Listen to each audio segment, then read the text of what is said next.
Rapat mendadak FIFA sedang mengkaji skema playoff untuk tim dari Asia pengganti Iran di Piala Dunia. Indonesia, Oman, dan Uni Emirat Arab berebut satu slot. Timnas Indonesia mendadak kumpul bulan Mei untuk playoff. Netizen, wah, rejeki emang gak kemana.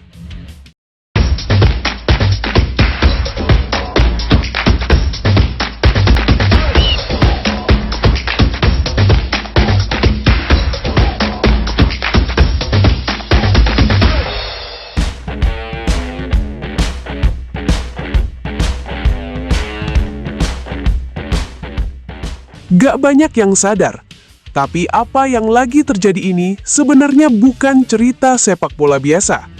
Ini efek domino dari konflik global yang pelan-pelan mulai masuk ke ranah olahraga.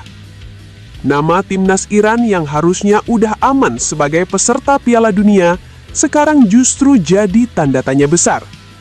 Bukan karena performa mereka menurun, bukan karena kalah di lapangan, tapi karena situasi negaranya yang lagi di ujung tanduk. Eskalasi konflik antara Iran dengan Amerika Serikat dan Israel bikin segalanya berubah. Ketegangan ini bukan cuma soal politik, tapi juga berdampak ke mobilitas, keamanan, bahkan izin internasional. Dan dalam kondisi seperti ini, hampir mustahil sebuah tim nasional bisa fokus untuk tampil di ajang sebesar Piala Dunia. Banyak analis bahkan bilang, peluang Iran untuk benar-benar hadir di turnamen itu sekarang tinggal formalitas saja. Secara realita, hampir pasti mereka gak akan ambil bagian. Disinilah FIFA mulai bergerak cepat, karena satu hal yang gak boleh terjadi adalah kekosongan slot. Piala Dunia itu bukan cuma kompetisi, tapi juga produk global. Setiap slot punya nilai, secara olahraga, secara bisnis, bahkan secara politik. Jadi ketika satu tiket kosong muncul dari Asia, FIFA harus segera cari solusi yang paling aman tapi tetap bisa diterima semua pihak. Dan solusi yang lagi dibahas ini langsung bikin banyak mata terbuka. Bukan langsung menunjuk pengganti, tapi membuat skema playoff darurat. 3 tim yang sebelumnya gagal lolos, tiba-tiba dikasih kesempatan kedua. Ada Timnas Indonesia, Timnas Oman, dan Timnas Uni Emirat Arab. Kalau dilihat sekilas, ini kayak undian keberuntungan. Tapi kalau ditarik ke belakang, 3 tim ini memang ada di posisi nyaris. Mereka bukan tim lemah, tapi juga belum cukup kuat untuk lolos langsung. Jadi secara logika, mereka adalah kandidat paling masuk akal untuk memperebutkan slot sisa ini. Tapi yang bikin panas bukan cuma siapa yang ikut, tapi bagaimana skemanya. Dari bocoran yang beredar, FIFA mempertimbangkan format bertingkat. Indonesia akan lebih dulu menghadapi Oman dalam satu laga penentuan. Ini pertandingan yang gak ada istilah uji coba. Ini hidup atau mati. Satu kesalahan kecil, satu momen lengah, selesai. Dan pemenang dari duel ini belum langsung lolos, karena di atas mereka sudah menunggu Timnas Uni Emirat Arab. Disinilah mulai muncul perdebatan. Banyak yang ngerasa UEA dapat keuntungan lebih. Mereka gak perlu melewati 2 laga berat, cukup 1 pertandingan, dan kalau menang langsung mengamankan tiket Piala Dunia. Sementara Indonesia dan Oman harus saling bunuh dulu sebelum menghadapi lawan yang lebih segar. Apakah ini adil? Belum tentu. Tapi FIFA jarang membuat keputusan tanpa alasan.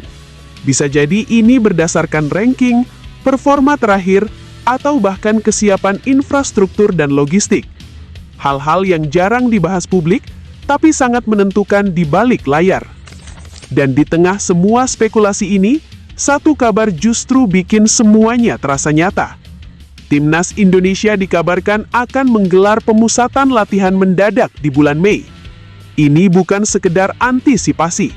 Ini tanda bahwa federasi sudah membaca arah angin, bahwa peluang ini bukan cuma wacana. Reaksi publik seperti biasa, cepat dan emosional. Banyak yang bilang ini keberuntungan. Rejeki emang gak kemana, jadi kalimat yang sering muncul.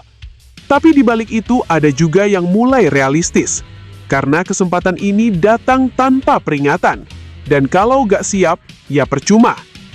Kalau kita lihat lebih dalam, tantangan Indonesia sebenarnya gak ringan. Oman bukan tim yang bisa diremehkan. Mereka punya organisasi permainan yang rapi, disiplin tinggi, dan pengalaman di laga-laga krusial. Ini tipe lawan yang sering bikin tim lain frustrasi. Dan kalau Indonesia berhasil melewati Oman, tantangannya malah naik level. Timnas Uni Emirat Arab punya kualitas individu yang kuat, ditambah pengalaman bermain di level internasional yang lebih konsisten. Mereka bukan cuma unggul secara teknis, tapi juga mental. Artinya, kalau Indonesia mau lolos, mereka harus tampil sempurna 2 kali berturut-turut. Dan itu bukan hal mudah. Belum selesai sampai situ, karena ada satu kemungkinan yang bikin skenario ini makin gila. FIFA juga dikabarkan sedang mempertimbangkan opsi untuk melibatkan zona UEFA dalam playoff tambahan. Ini bukan tanpa alasan. Secara kualitas, UEFA punya kedalaman tim yang luar biasa. Dan secara komersial, pertandingan lintas benua selalu punya daya tarik besar. Kalau skenario ini benar terjadi, maka pemenang dari Asia belum tentu langsung lolos. Mereka bisa saja harus menghadapi tim dari Eropa untuk memperebutkan tiket terakhir. Dan disinilah semuanya berubah dari kesempatan emas jadi ujian neraka. Bayangin, Indonesia sudah menang lawan Oman, lalu mengalahkan UEA, tapi ternyata masih harus menghadapi tim Eropa yang secara kualitas di atas rata-rata Asia. Ini bukan lagi soal keberuntungan. Ini soal apakah Indonesia benar-benar siap bersaing di level tertinggi. Tapi justru di situ letak ceritanya. Karena kalau Indonesia bisa sampai titik itu, maka narasinya akan berubah total.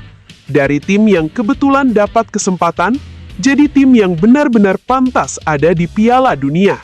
Dan itu jauh lebih berharga. Sepak bola memang sering dibilang soal 90 menit di lapangan. Tapi kenyataannya, banyak hal ditentukan di luar itu. Rapat, negosiasi, tekanan politik, bahkan konflik global. Semua bisa mempengaruhi siapa yang akhirnya berdiri di panggung terbesar. Kesempatan sudah ada di depan mata. Tinggal satu pertanyaan, siap atau tidak? Jangan lupa tinggalin komentar kalian di bawah.